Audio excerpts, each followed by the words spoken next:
Halo guys, selamat datang di GTID channel paling canggih di 2020 dan gue rasanya kangen banget untuk sebutin opening dari GTID bersama monitor. Dan kali ini gue punya monitor yang gue seneng banget. Ini gue memulai di studio yang baru. Kayak kalian lihat setupnya udah baru dan gue bukan desain ya, gue atur sedemikian rupa supaya kelihatan cukup enak ya. Semoga kalian suka.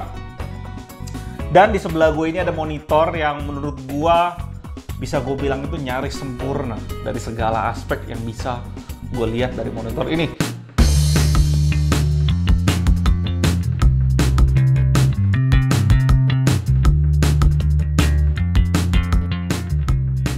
Oke guys, kalian bisa lihat di sebelah gue monitor yang seperti wallpaper nih. Gue lagi setel video 4K. Dan gue gue atur brightness dan kontrasnya supaya kelihatan seperti wallpaper, warnanya keluar banget. Dan ini kodenya BenQ EX2780Q, dimana monitor ini di dunia nih guys, di dunia itu satu-satunya yang pertama menerapkan teknologi SDRI. Nanti gue akan bahas lebih lanjut. Dan kita masuk dulu ke boxnya. Kalau gue lihat dari dusnya, yang bisa gue rasakan pertama kali adalah feel kemewahan dan simplicity. Itu yang bisa tercermin dari monitor yang ada di dusnya. Dan kalau mengacu dari video BenQ kita sebelumnya, yang hanya ada satu by the way, yaitu seri GW. Jadi ya monitor ini monitor kedua yang kita review ya. Untuk seri BenQ. BenQ mempunyai build quality yang nggak diragukan lagi. Dan juga dari segi desain, itu dipikirin banget. Fitur yang menarik dari monitor ini yang bisa kita langsung lihat dari boxnya yaitu adanya fitur SDRI teknologi yang sampai di-mention 3 kali di box ini. Sepertinya SDRI ini penting banget. SDRI ini penting banget di monitor ini. Dan nanti kita akan coba lihat apakah ada perbedaan yang signifikan. Pada dasarnya huruf I pada SDR ini tambahan di belakangnya adalah intelligence. Yang artinya di monitor ini memadukan antara teknologi artificial intelligence dengan SDR. Dan seperti yang gue sebutkan pertama kali, ini monitor yang pertama yang bisa kita rasakan adanya teknologi itu. Jadi SDR pada monitor ini tuh diatur oleh AI untuk bekerja lebih cepat dengan hasil yang lebih maksimal untuk menampilkan gambar yang lebih detail, lebih jelas, dan juga warna yang lebih vibrant. Oke, dalam paket penjualannya kita diberikan kabel HDMI, ada kabel USB-C juga. Yap. Monitor ini dilengkapi USB-C. Kabel power yang kepala 3 kita dikasih di unit penjualan yang kita review. Dan juga kita dapat buku-buku manual. Kita dapat remote control yang nanti gue akan lebih bahas lebih lanjut. Stand monitor yang terbuat dari besi solid yang dilengkapi dengan 4 karet di sisi bawahnya. Dan ini warnanya brownish kecoklatan gitu. Dan ternyata gue baru sadarin biasanya hitam ada merah kalau di LG ya. Sedangkan di BenQ ini dibikin warna coklat dan menurut gue itu paduan yang mantep banget ternyata. Dan kalau kalian lihat dari standnya, kita bisa langsung tahu bahwa monitor ini cuma bisa tilt aja tanpa adanya ergonomic stand. Jadi nggak ada adjustment height, nggak ada vertical, nggak ada juga swivel. Hanya bisa tilt. Tapi tiltnya di sini menurut gue kalau gue bisa kasih angka dari 1 sampai 10, di mana 10 itu ditempati oleh Dell U2419H. Monitor desain itu gue kasih nilai 10 deh guys. Karena itu mulus banget tiltnya. Tapi di sini gue bisa bilang dengan hanya 2 tangan ya, tanpa kita harus tahan standnya karena ini monitornya berat banget. Gue bisa kasih nilai di monitor ini 8 dan gue bilang itu udah great banget. Di bagian belakang, bagian kiri kita bisa lihat ada audio jack 3,5 mm, 2 port HDMI 2.0, 1 DisplayPort 1.4, 1 USB 3.1 Type-C 60 watt. Dan bagian kanannya ada port power. Untuk tombol navigasi di monitor ini udah enak banget. Gabungan antara tombol dan joystick, favoritnya gua tentunya. Dan ada plat hitam bagian belakang yang bisa kalian buka untuk dapetin VESA 10x10 cm. Untuk pasang kaki ke monitornya, kalian harus buka 2 mur yang ada di bagian belakang. Kalian bisa lihat untuk mur bagian ini, ada per yang memisahkan antara plat dengan mur untuk menjaga agar platnya nggak lecet. Detail yang kecil, tapi gue bilang ini mikirin banget sampai ke build quality, sampai ke murnya doang. Itu hal yang kecil banget sih. Bahkan untuk masukin stand monitor ini ke kakinya, detailnya luar biasa bos. Harus didorong ke atas sedikit, ngikutin patternnya, dan kalian mur. Berat monitor ini sadis banget. Gue seperti ngangkat sesuatu yang seberat 10 kg karena badannya yang gede 27 inch, dan kalian bisa lihat sendiri monitor gua di background yang 20 inch itu seperti terkapar dengan kemegahan monitor ini.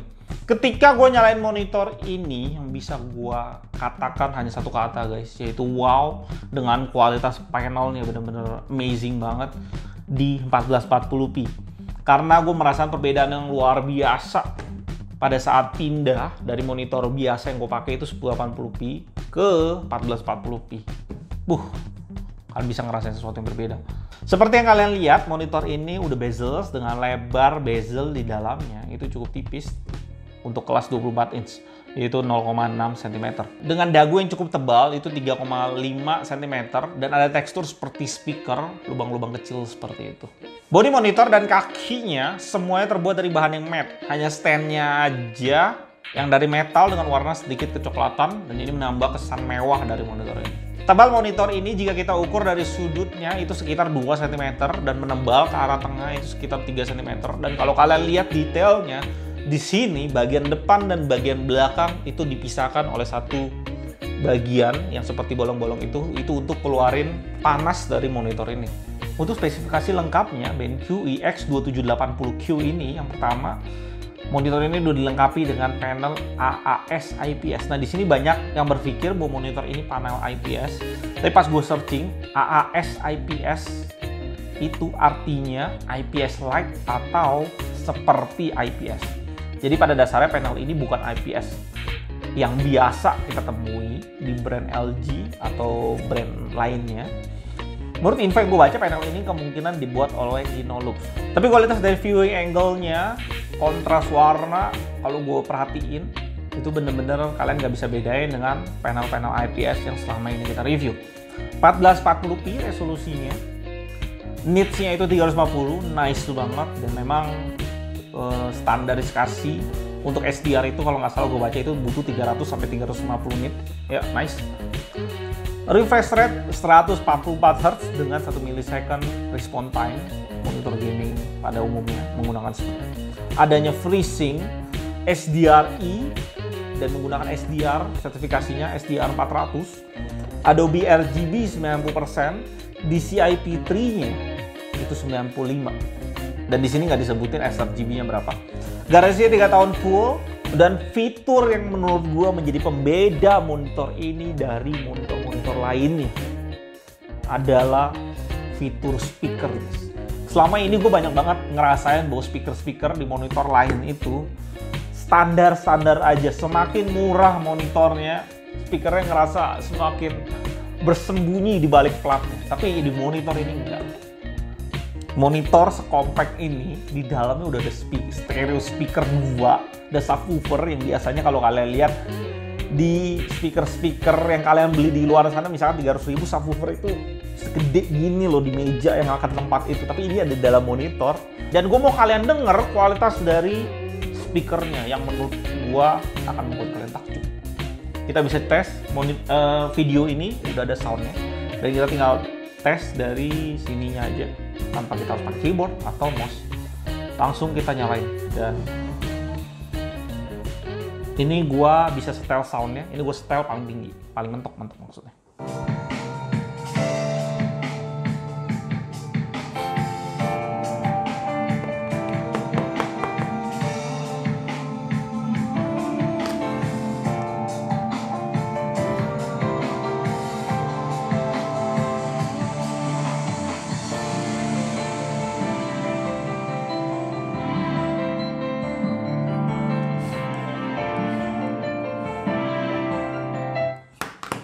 Oke, dan ada satu hal yang gue mau mention sedikit. Di sini tuh ada kayak slider guys, hitam-hitam slider ini kayak slider apa ya? Slider gue ngomongnya slider apa gitu, bisa di gue ngomongnya pokoknya lingkaran gitu ya, kayak bentuknya lingkaran, setengah lingkaran. Kalau di sini kalian tinggal puter, itu bisa ngatur soundnya. Menurut gue keren banget, karena kalau gue ngatur soundnya bunyi, nanti kalian nggak bisa dengar suara gue.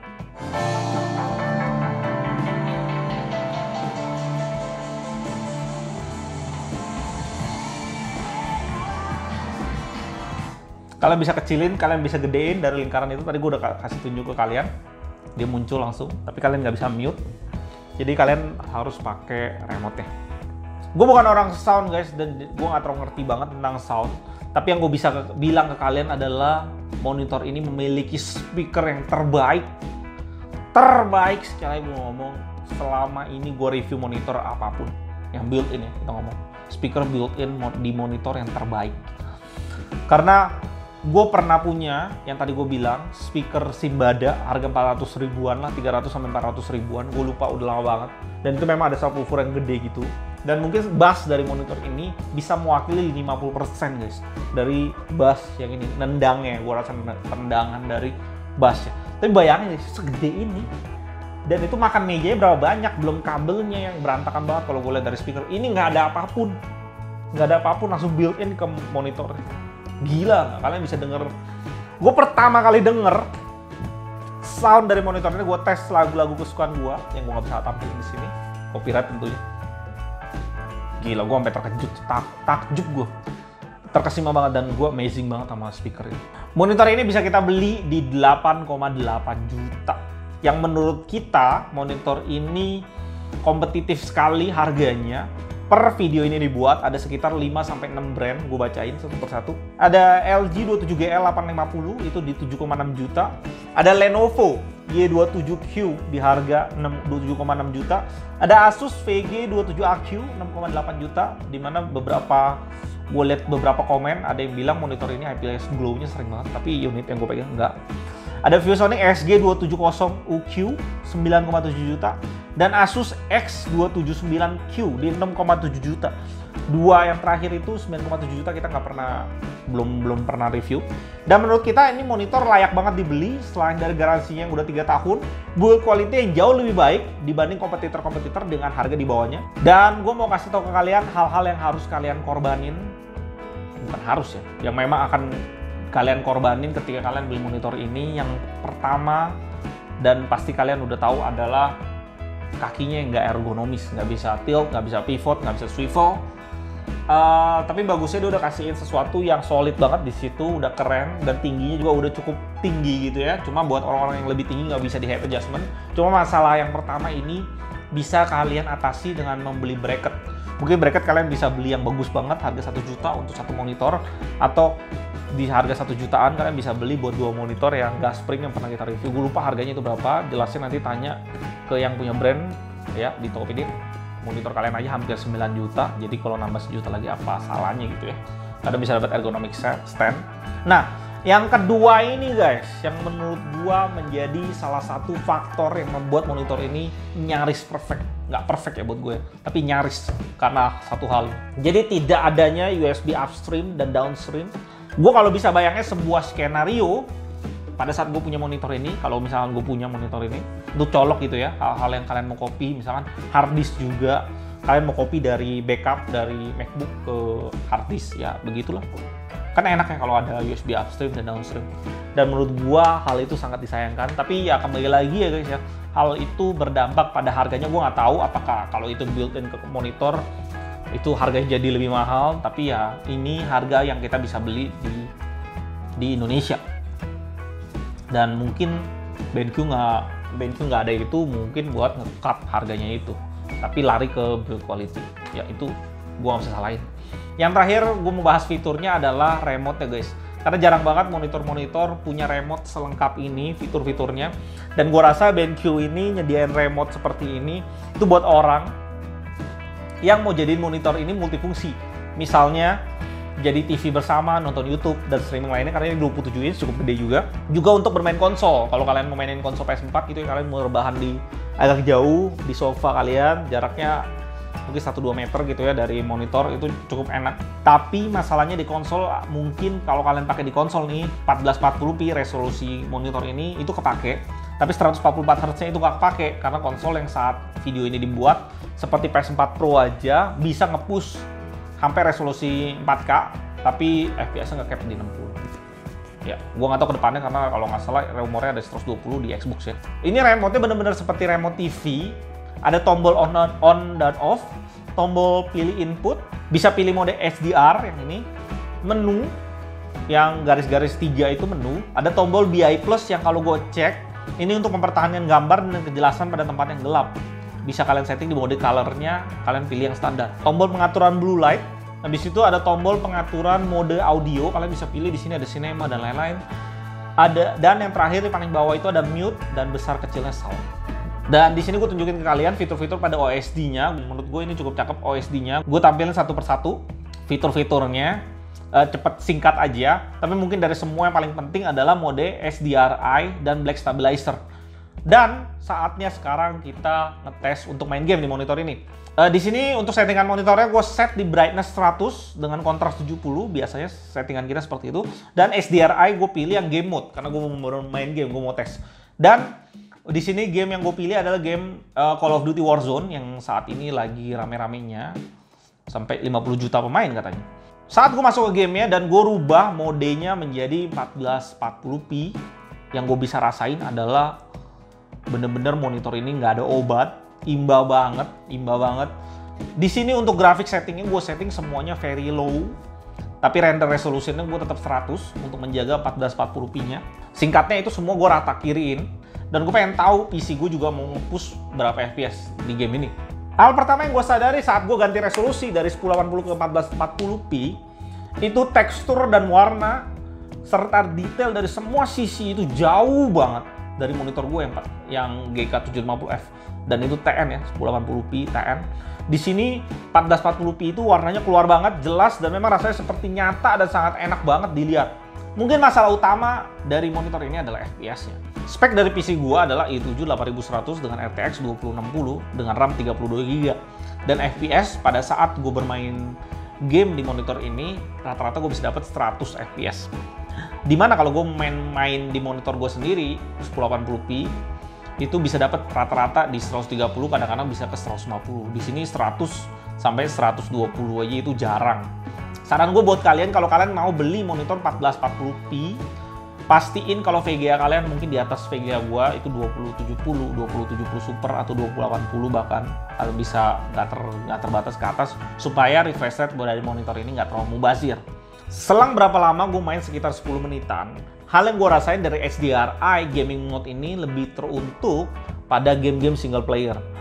Khusus bagian hitamnya itu terasa pekat, jelas, clear, bagus, dan enak banget dilihat mata. Tapi gue rasa ini terlalu pekat hitamnya untuk game kompetitif, karena untuk game kompetitif gue lebih suka hitam itu kalau bisa gue rubah ke arah abu. Dan di sini ada settingan Black Stabilizer. Masalahnya kalau kalian setting di SDRI game mode itu, Black Stabilizer langsung dikunci sama dia, brightness dan kontrasnya juga langsung kunci. Dan gue baru tahu pada saat gue ngecek sekali lagi.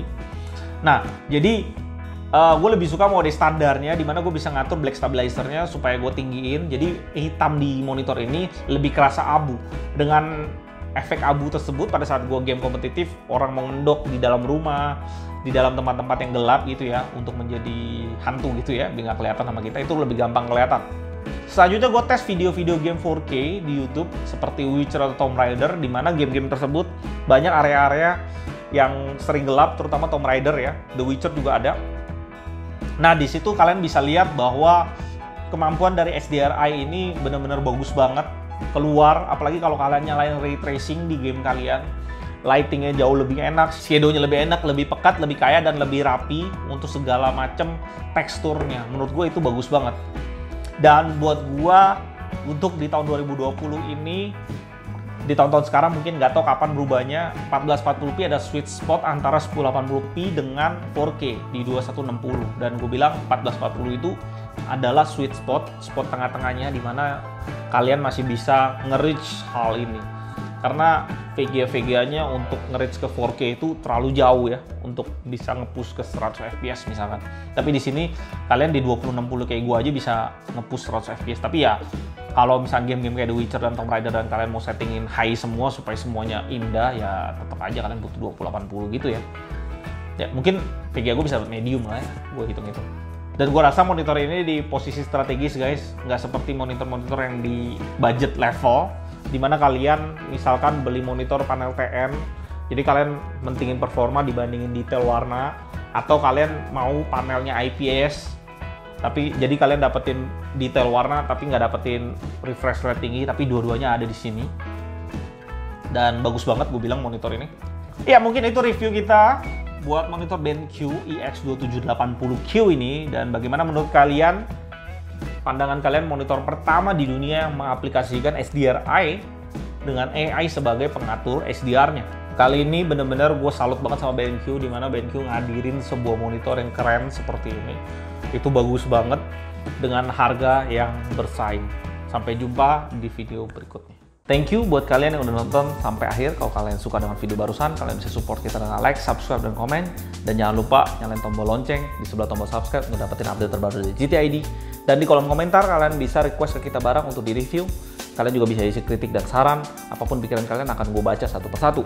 Di tahun 2020 ini, GTID mempunyai tema giveaway buat kalian subscriber dan viewer setia dari GTID. Buat teman-teman kalian yang punya produk yang mau di-review sama kita, kalian bisa kontak kita di email kita, ada di deskripsi di bawah. Dan kita hanya minta kalian mempersiapkan produk atau merchandise untuk di-giveaway kepada viewer dan subscriber setia GTID. Salam GTID dan tetap canggih.